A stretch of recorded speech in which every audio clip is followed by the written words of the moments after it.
story this hour, President Obama made a brief stop in Charm City today, first to have lunch with Senator Barbara Mikulski and some families. And then on to the Hilton Convention Center to speak to the Senate Democrats Issues Conference. 11 News reporter Lowell Melzer joins us live from outside the Hilton with the very latest. Lowell.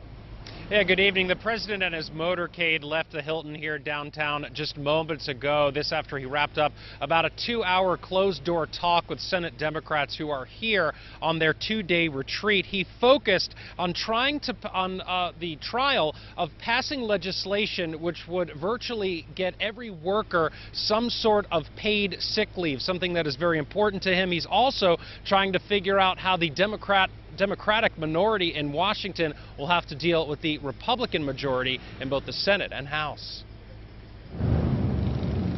President Barack Obama in Baltimore Thursday to address Senate Democrats attending their issues conference at the Hilton downtown.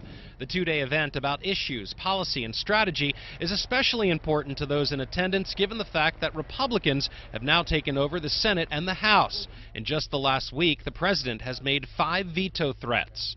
We're not the party of no. We're going to work with Republicans where we can, but where we can't, we will fight for our families, for our country, and for our national security. Senator Barbara Mikulski, who met with the president and 3 families for lunch at Charmington's in North Baltimore before his appearance, spoke with 11 News about their meeting.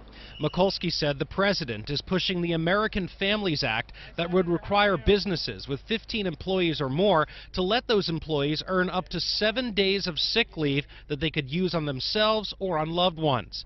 The president is also proposing more than $2 billion in new funds to encourage states to develop paid family and medical leave programs, and will be taking executive action to give at least 6 weeks of paid leave to federal employees after the birth or adoption of a child. Our focus is on families, how we can help them be able to have more money, more time with their families, and yet do it in a way that promotes growth and opportunity.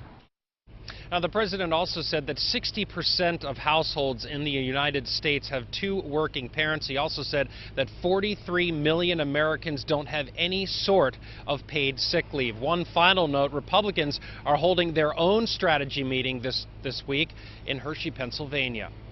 We're live downtown tonight. I'm Lowell Melzer, WBAL TV 11 News.